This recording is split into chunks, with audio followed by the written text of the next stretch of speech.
Excellent. Hi, everyone. I have the great honor of introducing Olivia Nielson today. Olivia is is recognized as a global housing expert, housing finance expert. Um, Earlier in her career, her focus was on microfinance, and then was part of the CEMEX group in post-earthquake Haiti, where she helped develop their sort of corporate social responsibility arm, which ultimately, became became an initiative that was expanded very rapidly through Latin America. It was sort of their social corporate responsibility can be seen a little bit like our International Development and Humanitarian Assistance Department. So she started that within CEMEX. They won, sort of within the first few months of establishing that arm of CEMEX. Olivia helped CEMEX win a very large USAID project in post-earthquake Haiti, which involved the building of hundreds of affordable housing. We worked with Olivia. We were the engineer of record on that project in Haiti, and so Olivia was our former client. And that was known to be one of the more successful, or the most successful, housing reconstruction programs in Haiti.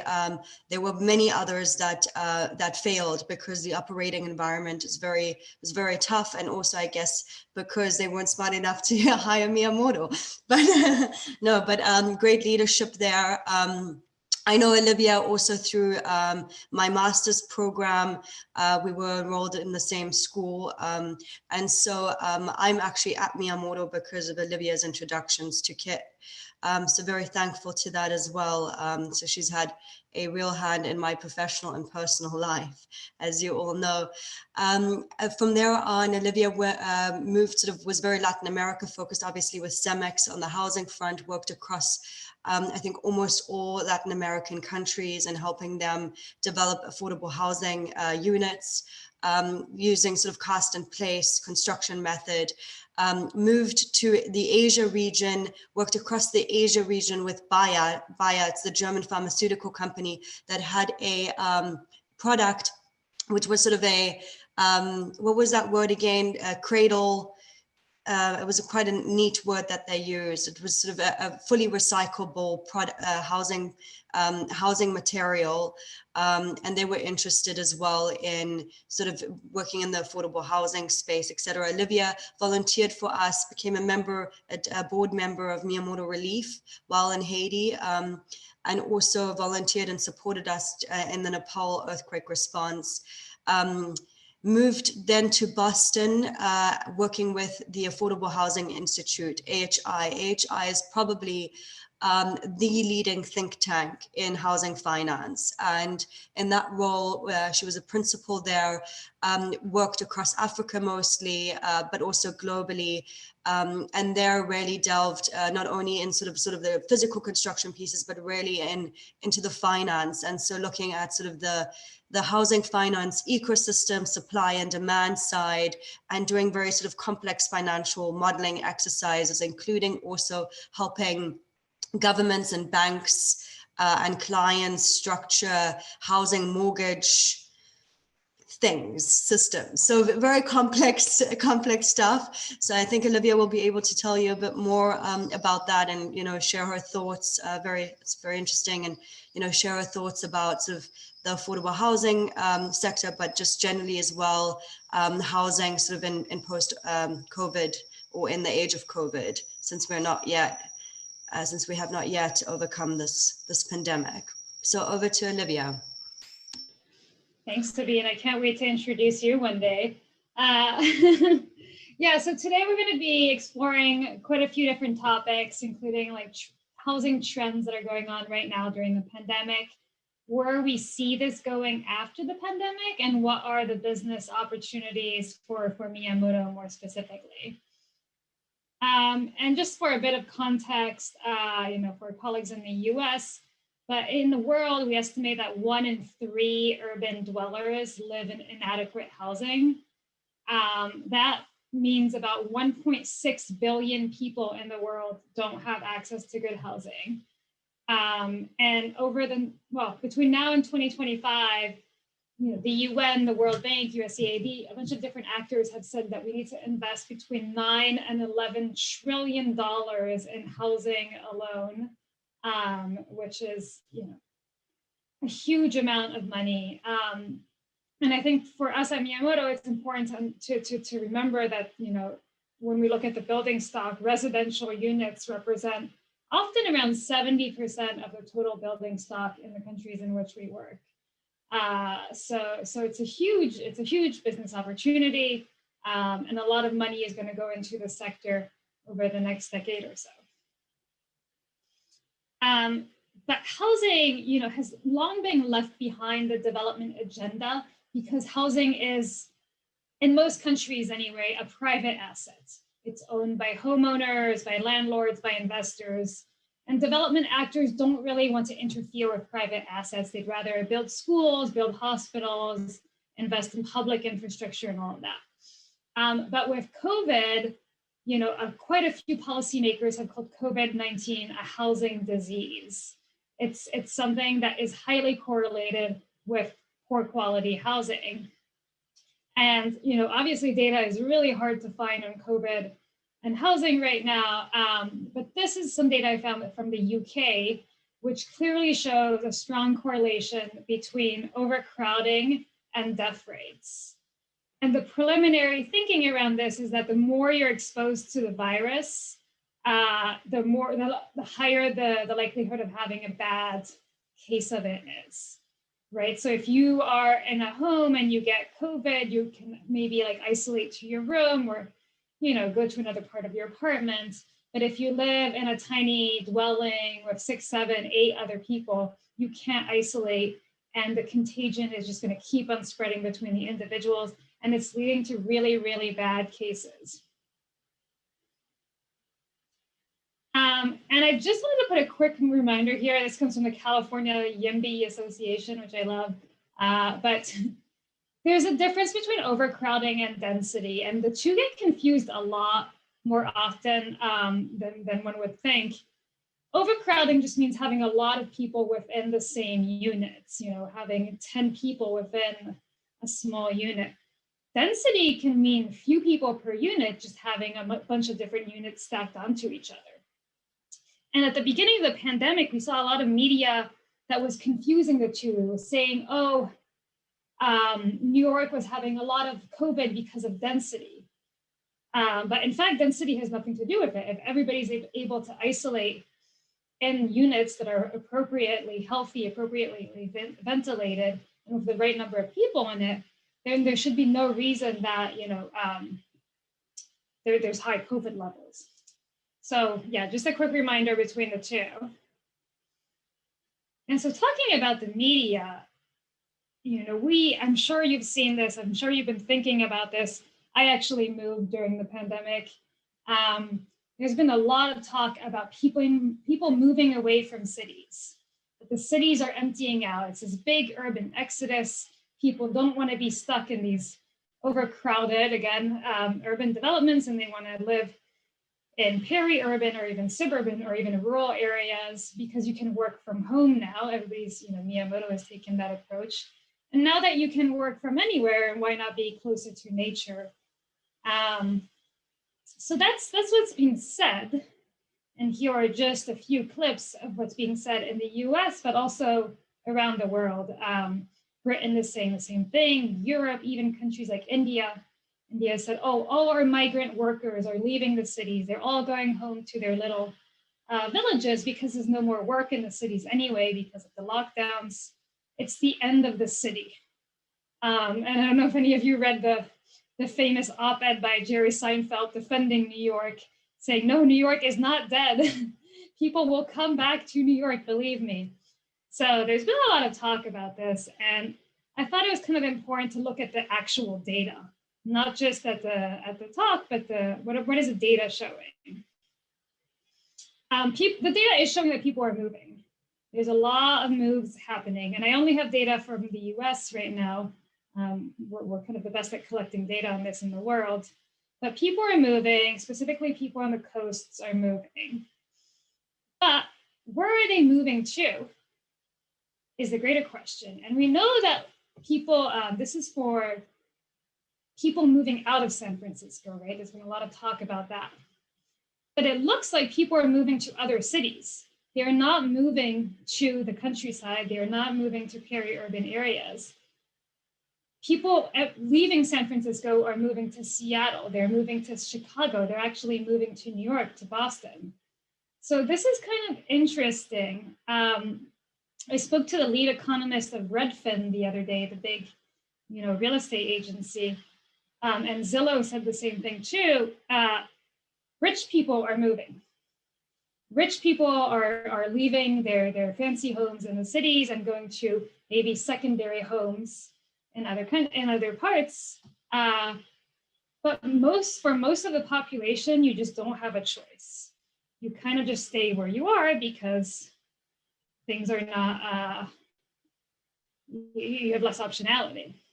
This is the same graphic for New York City. People from New York City are actually moving to LA, to Atlanta, to Orlando. They're not moving to the suburbs of New York City, interestingly enough. And then going back to, this is India, the last clipping I showed you was like, oh, all the migrant workers have left and have gone back to their villages. I think that was written in April. This one is now written in August, and it says 2/3 of those migrant workers are back to the cities. So be careful what you read, because people are moving, but they're also moving back to where they came from. This is from New Delhi. People went back to their villages and realized, hey, there's also no work in our villages too, and nothing to eat. So we might as well go back to the city and see what kind of work we can find. So this is kind of a global trend happening worldwide. We're not quite sure where it's going to end up. There's a lot of anecdotal evidence about movement, but the data is still all over the place. I thought this article was pretty interesting because I'm sure you've all read about the end of the office building. I know Miyamoto, we've taken a work from home approach, which is great. And everybody's talking about how Manhattan's offices are completely empty and are being sold. But what's happening now is that big tech is taking this opportunity to buy up the office stock. They're saying, hey, offices are cheaper than ever. We know New York is not dead. Manhattan will never die. And Amazon, Apple, Facebook, Google, they're all moving in and they're buying up this stock because employees will return to the city one day and they will be ready and have nice offices when they do. So I thought that was an interesting little clipping. So moving away from all of these trends, I just want to talk a bit about what Miyamoto is doing. How do we fit into all of this? And so, how are we thinking about housing in this sector under this context? So a bit about our international clients and partners who work with us in housing. We work a lot with the World Bank, with the International Finance Corporation, which is the private sector arm of the World Bank. The World Bank finances governments, the IFC finances private companies, Habitat for Humanity, national governments, and also housing finance banks. And the reason why housing has become important now is that not only has it been linked to health and to the pandemic, but now that we're starting to see vaccines being approved and we can see a light at the end of the tunnel, I think there are 3 vaccines that are going to be approved this week, governments can start finally thinking about the post-COVID era. And now that we're going through this global economic recession, lockdowns have really, stunted economic growth around the world in every single country in the world. We have to think about what are we going to do to catalyze economies after the pandemic. And everybody is saying, build, build, build. Build everything you can, right? And that's what happened after World War II. We had these huge stimulus injections into economies to just get rebuilding. Construction creates a lot of jobs, has multiplier effects across economies. We are in the right sector to ride that wave. But not every construction asset is valued equally when it comes to its multiplier effect on the economy. And actually, when you speak to economists, social housing comes up first. It creates the most jobs. It has the greatest economic effect. Apart from all the social benefits of housing, it has the greatest economic effect on the economy. So when governments are thinking about stimulus packages, economic stimulus packages to deploy, social housing should be a major part of it. So what are they doing? And actually, we're finding out that some countries have already started thinking about this. The US, the Biden-Harris administration, just released their plan to weatherize, which means green, about 4 million homes in the first few years of the government, and to build an additional 1.2 million greenhouses over the next few years. That's pretty cool. The United Kingdom just released £2 billion to create energy efficient housing in the country. Other countries obviously have less funding, but they're still doing what they can to stimulate the economy using these funds. Mexico just released $300 million additional dollars to what they're already doing in housing to support 60,000 households. And they think that these $300 million are actually going to create 2 million jobs. And the same in Chile, and I can name maybe 16 different countries at the moment that have already released their economic stimulus package plans anyway, that include housing. But Miyamoto just joined a working group with Habitat for Humanity and the World Bank that is saying this should be a priority for every country in the world. And we're pushing countries, from Latin America to Asia to Africa to put housing front and center of their post-COVID recovery agenda. Okay, great. So what does this mean practically for us? And how are we thinking about housing? How are we, as a disaster risk reduction firm, as an engineering firm, how do we intervene? So we're taking a very holistic view of housing. We're looking at the key risks a bit more broadly than just seismic risks.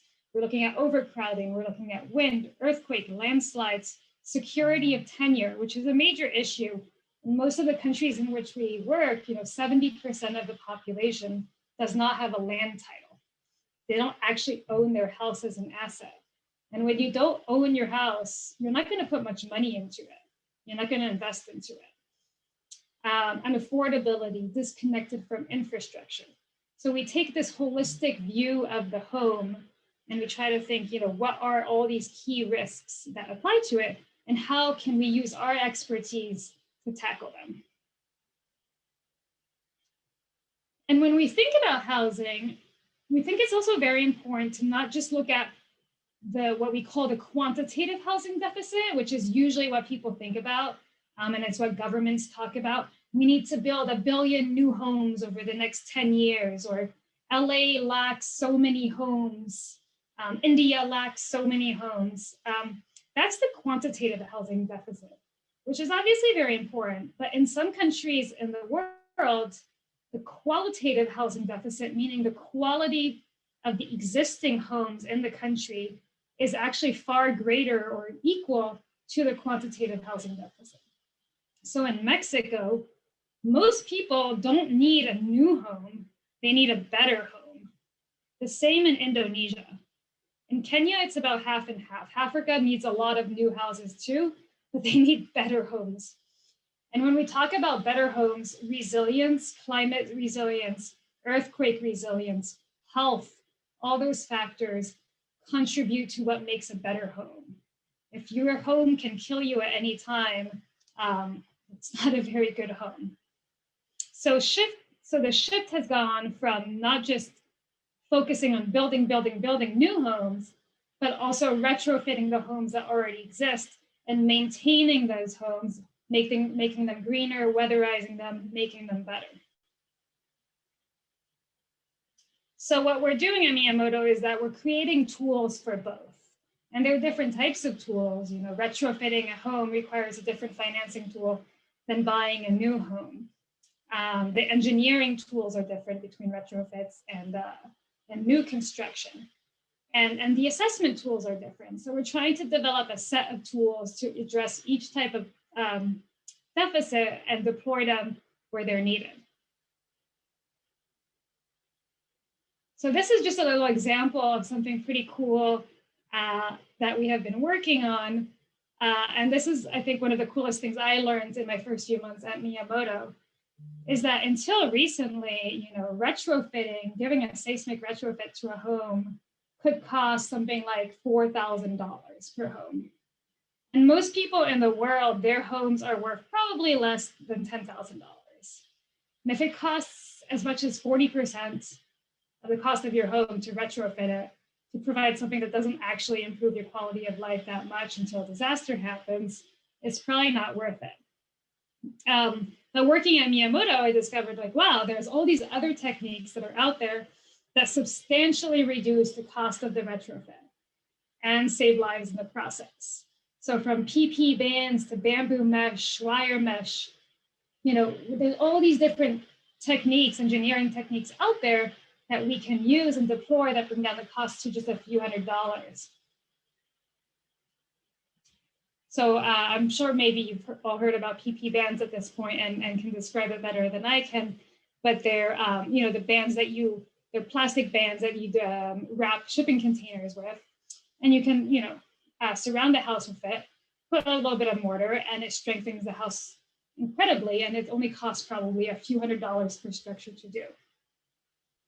The same thing goes with bamboo, and in a lot of the countries we work in, bamboo is locally available, it's cheap, and it's considered very green. And greenhousing has become so important. We're talking about climate resilience, but we're talking about green, and we're working with the World Bank to kind of think about making greenhousing not just for the wealthy. It's not just about solar panels and fancy toilets and fancy showers. Any house in the world, even existing houses in slums, could be greener with the right materials. So what the World Bank is trying to do is reduce by 20% at least water usage, energy usage, and what we call energy embodied in the materials. And so finally, I'd like to end with a project example of something we've actually worked on. This is a report we wrote for the World Bank on housing in Mexico. Mexico has been incredible at building homes. Actually, I don't even know, I think we have a few Mexicans here. How many houses have been built in Mexico over the past few decades, but I'd say maybe tens of millions of homes. And that's great. I mean, it's an accomplishment for many other countries to look to. The problem is that they built so many homes, and they're these little houses that you see in the picture, these little single family units. And what they did is they spread the city, they spread the periphery of the city further and further and further until nobody wanted to live in these homes anymore. A few years ago, I think 5 million of the homes were completely unsold. Nobody wanted to live in them. The developers went completely bankrupt. There was a big crisis in Mexico. Today, there's still 1 million homes that are completely unsold, left vacant. So the government, has done a few policy U-turns saying, okay, we just can't continue to build boxes for people that nobody wants to live in. We need to think about a holistic housing approach that integrates into the city itself, into the existing city.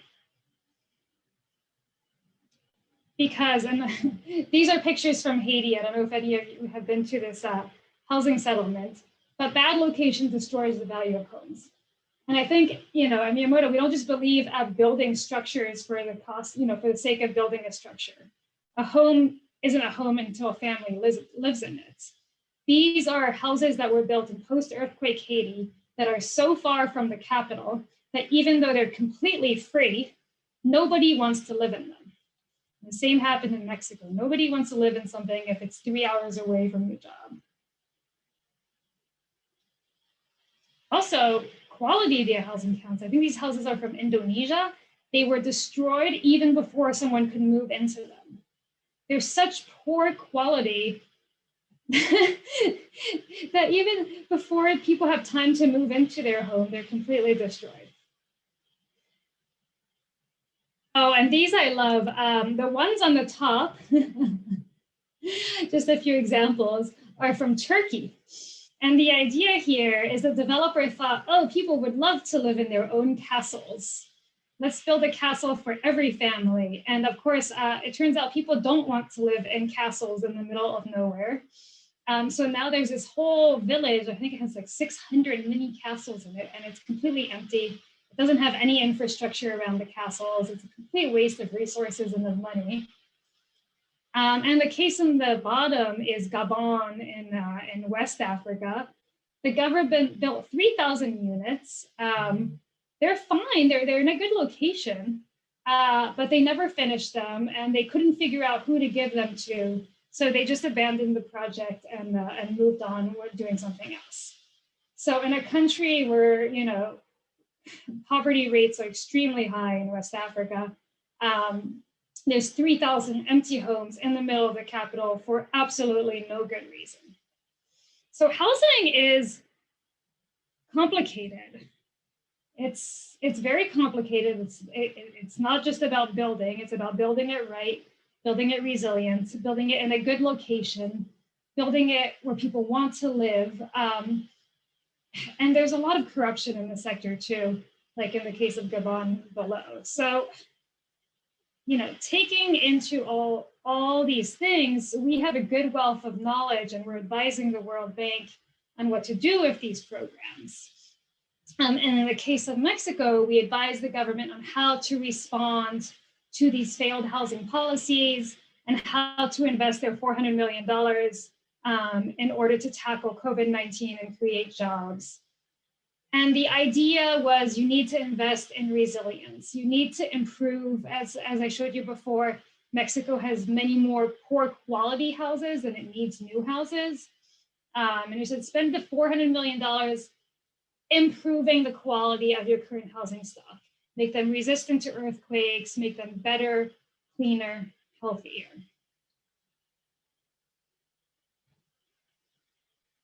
So I went a bit fast, but I'm hoping you guys have a lot of questions. The idea behind this presentation was to show you a bit about the complexity of housing. It's a complex asset that involves financing, construction, land, policy. But we now have the expertise to tackle all of this, and we plan on working on it very hard over the COVID recovery. Thank you. Well, just quickly, thank you, Olivia. That was really, really, really interesting. And so for Miyamoto, just to emphasize or reinforce, with sort of Olivia's expertise and of course our global expertise, we're really looking at building out, a big affordable housing practice globally and supporting in the recovery processes. So I'll turn it over to the team here. Incredible turnout. We have people from all around the world here. I saw Juan is with the European Investment Bank in Ecuador. We've got our Mexico team here, Puerto Rico, many people across California. So I'm very curious to hear your thoughts. Please share, please ask questions. Or if you have no questions, it'd be good to hear what your countries or states or wherever you live are doing in terms of housing. And what trends you're seeing locally and what you think will happen with the COVID recovery. Hey, this is Mark. So just kind of adding on, I noticed you used a couple examples there out of Haiti. And as you mentioned, they're located quite a ways outside of Port-au-Prince. So there's the physical distance issue there, physical distance question. But there's also the fact that there was no schools, no work, no jobs, no infrastructure outside of there's a house.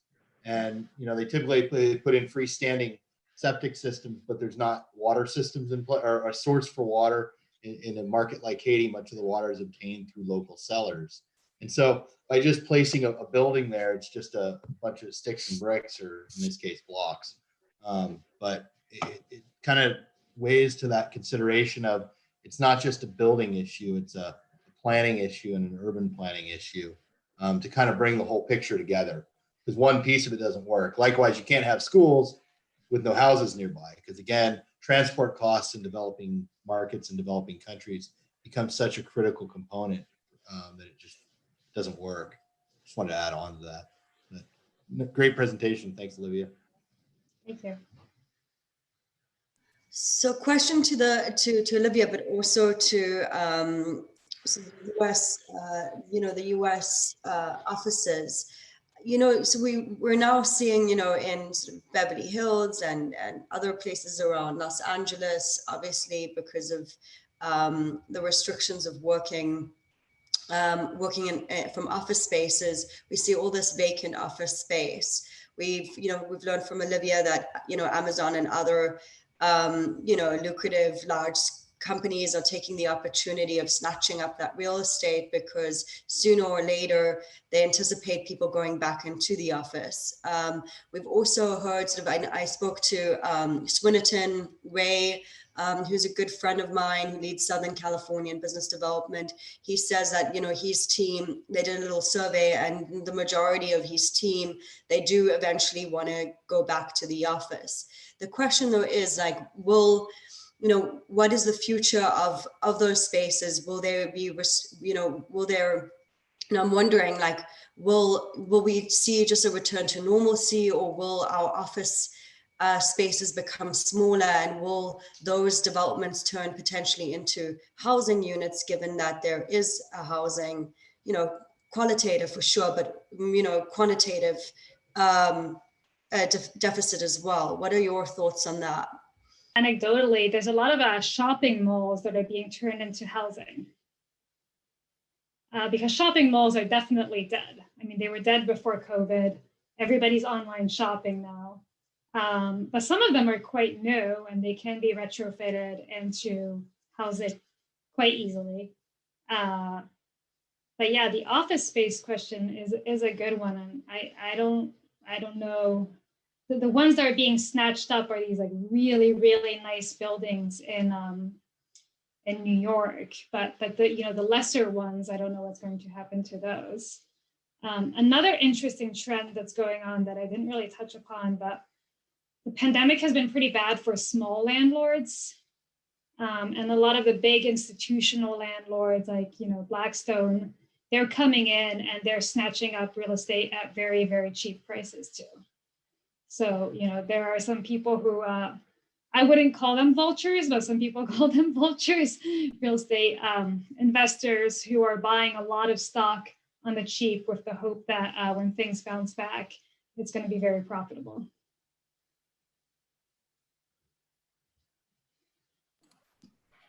Olivia, we have some questions in the chat. There's one from Viri, is a request if you could send some of the qualitative data, the qualitative housing data for Mexico, because they need that for a baseline. And there's also another one from Juan Manuel. Let's see. He's working with the European Investment Banking? And so they're interested. I think maybe he would like to talk to you offline about kind of integrating your experience there, if that's correct, Juan. And another question from Viri about, are there specific credits from international or regional development banks or from cooperation agencies focused or tied to public housing or green housing? Yeah, maybe I'll address the last one. The answer to the two others, I'm sure. But yeah, there's a lot of money in this space, not quite as much. It's not a big development field. Again, because housing is considered a private asset. Public housing is not very common in the rest of the world. We have public housing a lot in Europe. We have some in the United States, but public housing in Africa is basically non-existent, and Asia is not very common. And the reason is governments like to push home ownership. They don't want to own the homes themselves. But interestingly, for example, Singapore, 80% of the population of Singapore lives in public housing. So if you live in public housing in the United States, it's incredibly stigmatized. Only the poorest of the poor live in public housing. But in Singapore, it's just commonplace because it's so expensive that nobody can afford otherwise. So yeah, there is money flowing into this to governments and to different agencies, and especially on the green housing front. Interestingly, green housing has now shifted a bit. And I like this. They're saying it's not enough to be green. If your house is green, but it collapses during the next earthquake or is torn apart during the next cyclone, what's the point? So you need to be green and resilient. That's the new thinking. And yes, money is being poured into that. We're actually competing on a bid right now in Uganda to develop climate resilient housing finance solutions in the country for the French development, the French version of USAID, basically. So fingers crossed. Olivia, you're EDGE certified. Is that applicable mostly to the developing country context, or is that sort of a tool that is universal? Yeah, so EDGE is the World Bank's version of LEAD. LEAD is very cool, but you could never get a LEAD certified project in Haiti, or you can, but it would be very, very hard. Yeah, we did actually, but yeah, it was called the Jesus Orphanage, the first LEED Gold, right, Mark? It was LEED Platinum. So knowing this, the World Bank developed EDGE, which is really cool. It's a completely free software online, and you can use it for about 130 countries in the world. And if you're familiar with LEED, you're going to think EDGE is just too easy. It's too easy to achieve. You just have to do a few things and you reach the certification. But for most countries in the world, this is kind of revolutionary, and it's kind of making baby steps towards greater green certifications. But that's something I got. I got the EDGE Expert certification. It's come in quite handy. If anyone else from emerging markets is interested, it only costs about $100 to get, and is quite well respected in the field. And so, for example, Mexico has this whole department now where if your home is EDGE certified, you can get a mortgage at a lower interest rate than if it weren't, using this EDGE certification. And actually, now that we're on the topic, data has shown that homes that are green certified, not necessarily EDGE, but in general green certified, have a higher repayment rate on their mortgages than ones that aren't. And there's a lot of variables to unpack there. It's not clear why, but the thinking is if you have a green home, you're paying less on utilities, and thus you're less constrained by other types of costs when you make your monthly mortgage payment. Hey, Sus, you have your hand up. Did you have a question? Yeah, I would like to talk about the experience that previously I had in the housing industry. I was working about 6 years in Pulte Homes in 2002 and until 2008. And after that, I was working in 2 additional real estate companies. So since 20 years ago, the big problem in Mexico is the access to the money. The mortgages here in Mexico, more or less 500,000 mortgage are provided by Infonavit. And the interest rate that Infonavit provides to the homeowners are not so cheap. And the cost and the amount, the money that is given to the homeowners is not so high. You can find here in Mexico houses more or less $20,000, more or less the cost of the house. That's the limit that the people can access as affordable housing.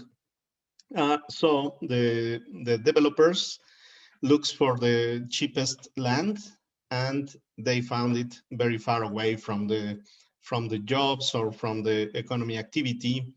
And finally, we have here in Mexico thousands and thousands of houses that were abandoned because of the people cannot live there because of the security and the time that they need every day for the transportation and the cost to live so far away. So every 6 years, when we have a new government, the housing policies changes. In this government, from 2 years ago, they are pushing that the people build their houses by themselves without technical support, without architects. They are trying to give the money to the people and to build by themselves.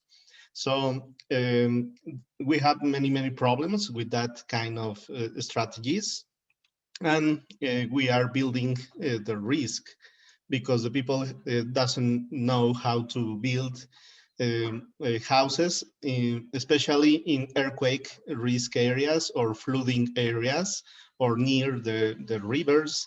So it's very complex here in Mexico. And as I mentioned, every 6 years, we are changing and changing the policies. So we have all the problems that you can imagine in affordable housing. And by now, maybe the best way is to teach the people how to build their houses and give them the possibility to get cheapest materials and technical support for a better construction. That's what I can say about these housing problems. Thank you. Yeah, thanks. I think Mexico's experience is very interesting because what Mexico went through in the, before adopting these new practices, building houses further and further away, that's what many countries in Africa aspire to.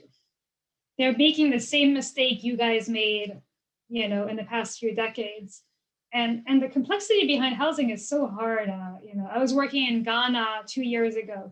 In Ghana, mortgage rates are 32%. And people are like, oh, well, the banks are cheating us. It's like, well, no, they're not cheating you because what we always compare mortgage rates to are T-bills, government bonds. And T-bills in the country are around 20%. Yeah, and so if banks can make more money investing in the government than they can in citizens, then why would they do that? So housing, when you study housing, you have to look at the complete macro economy. You have to look at government expenditure. You have to look at the banking regulation. You have to look at the zoning and land supply and all of that. And it gets quite complex. And then at the end of the day, when governments get desperate, they just kind of push, developers to build these small units further and further out from the city. And it's happening all over the world, unfortunately. Mexico's experience, we can learn a lot from it. And this idea of we get a bigger bang from our buck if we just give everybody in the country a bit of money to build their own house is actually not that bad an idea if it comes along with what you said, the technical assistance. Because there's no way the government can support, 100 million people in getting a new home. It's just not going to happen. Olivia, what are the big barriers towards going vertical? I heard, at the World Bank meeting as well, the public housing officials from Djibouti, which is an African country, they were saying that, we have to build little block houses because our citizens won't want to live in a tall building on the 5th floor, the 6th floor, the 10th floor. It's just not culturally acceptable. Is it culturally acceptable, or sort of, what are some of the barriers there to, instead of stretching it out, kind of bringing it closer and going vertical? Yeah. So I've thought about this a lot. Every society on the planet started off by being close to the land, mean, we all come from, you know, if you go back far enough, from small villages where we were pastoralists or agriculturalists and we had connections to our land. Nobody, you know, in prehistoric times lived in skyscrapers, right? So at some point you have to adapt. Every single country I've been to in Africa has said the same thing. Oh, I could never live in a tower because it's not in my culture. But then the countries that are evolving very fast in Africa, they don't have a choice. It's like in Manhattan, well, you'd rather have a house, a single family unit in Manhattan. I think you have to be a multi-billionaire at this point. I don't even know if there are single family units in Manhattan anymore. People live in vertically because they have to. So Ethiopia has the largest housing program in sub-Saharan Africa, and you can buy an apartment for $8,000. And there are something like 1 million families on the waiting list who are dying to buy an apartment. And so it's been so popular that you have to join a lottery just to be able to buy the apartment. You don't get it for free. You still have to buy it. So, you know, I think the lack of optionality is really forcing people to go vertical at this point. But, you know, problems, there are so many problems too with going vertical. One, elevators do not work well in most of the world, mostly because they're not maintained. They're not safe. I refuse to go in elevators in many countries in the world out of fear. Also, this idea of condo fees is not well accepted in a lot of the world too. People don't want to pay towards something that doesn't go towards their own apartments. So usually the maintenance of the building is a huge issue.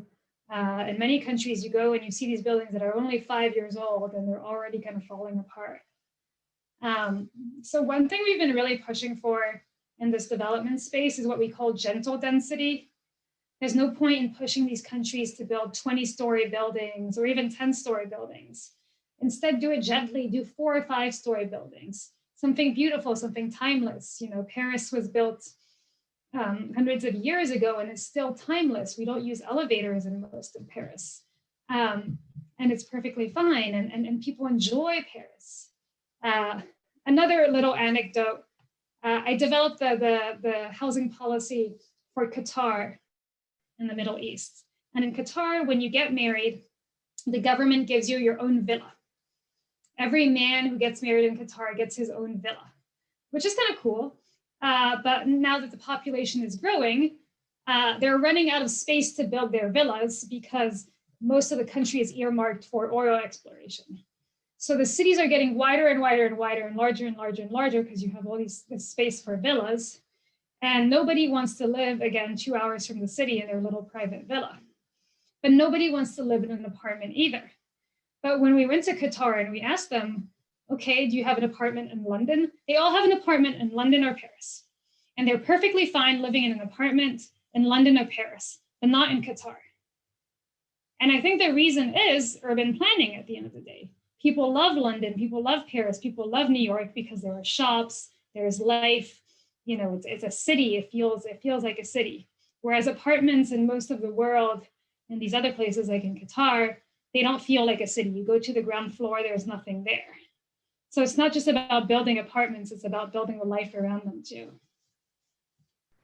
Olivia, there's one last question in the chat. Juan wants to know your thoughts on informal construction. He says that he thinks one of the best ways to address this housing issue is to create legal and technical mechanisms that impact communities by giving the opportunity to be legal. Around 70% of our development is illegal, and obviously there's a lot of risk around that. So we wanted to know your thoughts. Yeah, I completely agree. And most cities in the world were built illegally at first. Huge parts of Istanbul, which is one of the biggest cities in the world, they're called gecekondu, which means city built at night. And entire neighborhoods were built illegally at night because they were on government land and people were not supposed to be building there. So imagine, I'm sure as engineers or as bad informal construction built entirely in the dark without any light. And now those areas need to be completely retrofitted, completely redone because now they're considered fancy and government officials want to live there and rich people want to live there. Cities evolve over the decades. And one way to kind of circumvent that is to make it legal, to put this, say, okay, this settlement, this land can welcome people coming in and give them the technical assistance needed to build properly from the beginning instead of having to destroy their settlement and rebuild it. As an interesting fact, before the pandemic happened, it was estimated that 200,000 people moved to cities every single day around the world. So if 200,000 people are moving to cities from the countryside every day, where are those people going to live? And usually they build their homes informally on illegal lands and have them destroyed 2, 3, 4, 5 times before they can get access to something that is more permanent. Fantastic. Thank you so much. So we're up against the hour. One thing that I would like to ask is if we used to do sort of the Great Mind series. It might be a nice idea. And we have discussed it at various sort of touch points that, virtually doing a Great Minds would be quite a fun thing to do. And we connect with, our clients and get people together. People are getting more used to being on virtual meetings and networking sessions like this. Please do let me know if maybe sort of affordable housing, a housing focused sort of discussion, the sort of housing in the COVID age would be a great topic to organize with some of our housing developers in the US. I'd be quite keen to hear from you on that because I think this is just such an interesting topic. So the future of housing and, the future of real estate in COVID, through a housing lens and then experiences from around the world. I think it's very interesting to share and compare. Awesome. So thank you so much, everyone. Thank you, Olivia, for your time and putting this together. And yeah, we'll keep you updated as well on how we sort of on our growth and the projects that we'll be working on in the space in the future. So thank you, everyone. Okay, bye. Thank you. Thank you. Bye-bye.